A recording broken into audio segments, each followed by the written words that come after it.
One of the situations we find ourselves in is that Christianity has become politicized. I'd like to know what your opinion is of that. Do you think that we're over-involved politically and, we have a reputation for that, Charlie? It's not so much that Christians are too involved, because, everybody should be involved politically in our society.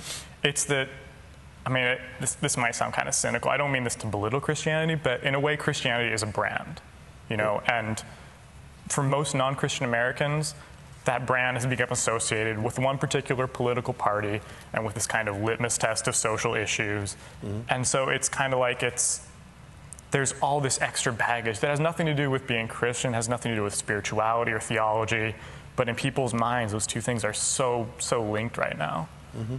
What's your take on this? The issue Charlie brings up about brand is really kind of hits home for me, just because it seems like Christianity isn't, in terms of being involved politically, it's not about your personal decisions. It's about Christianity as a lobby, as another political action committee, sure, and throwing money at like specific candidates or something like that. Mm-hmm. And that, to me, is a different kind of political involvement. Instead of using your values to vote for the person that you want, Christianity or any kind of religion backing a candidate or using money and power to influence things, that's scary. Charlie, you asked a question about why we're so willing to send our children be the first ones to go to war. That's a whole other thing. It seems like there's this kind of this huge number of really fundamentalist Christians in our country.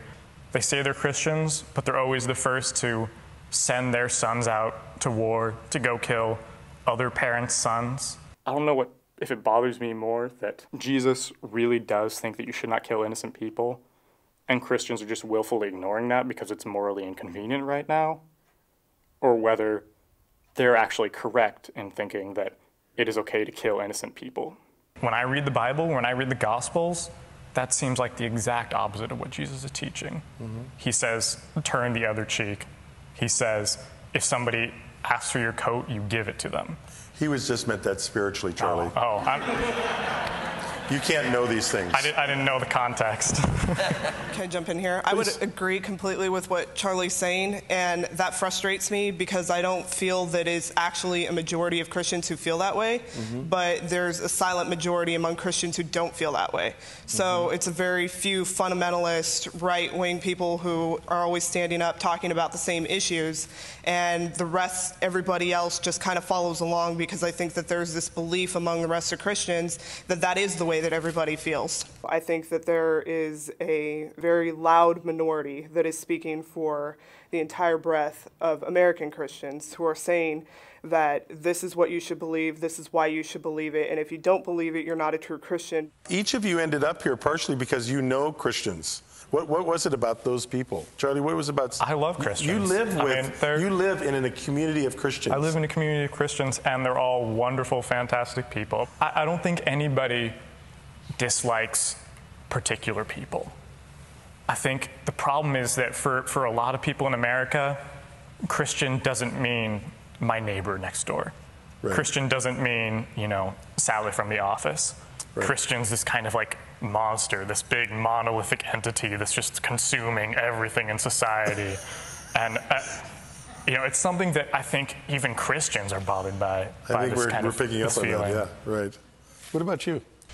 For me, it was sort of some of the people that I've met within the last 6 months that have changed my mind a little bit about evangelicals in particular are people who don't align themselves with the church, but still consider themselves Christians, still consider themselves evangelical Christians, mm-hmm. and have issues with church with a capital C, and that was and being listened to for the first time by Christians without feeling like they had an agenda, feeling like they were just waiting their turn to sort of hook me.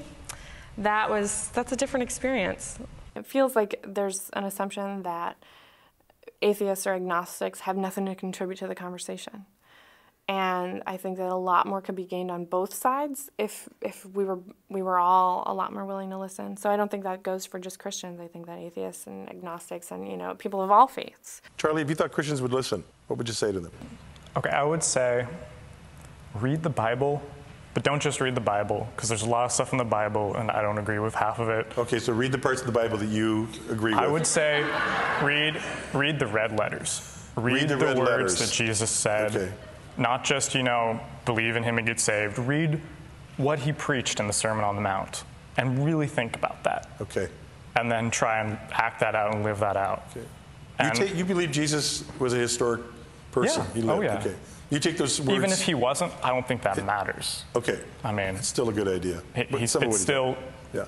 a great way to live your life. I don't think Jesus is that prominent in modern day Christianity. It's typically the stuff that Jesus said that they kind of ignore or just don't really think about, and the stuff that Paul said that they really get in your face about. I mean, I think Christianity is almost has more to do with Paul than it does with biblical Jesus. Advice for Christians, I say, would be simple. Love the Lord your God with all your heart, mind, and soul. It's the first and greatest commandment. And the second one is like it. Love others like you love yourself. It's two simple things. If we can just focus on those two things, to love God and love others, then I think our whole society could change, and the whole name of what being a Christian is could change. Chandra? I would say it's time for the silent majority to wake up. And I think it's time for those of us who have been quiet for so long to start making our voice heard, because I believe that those of us who What is the things you'd like to say? Like, what is a silent majority? What do you want to say, though? Go ahead and say it. we need to be about love.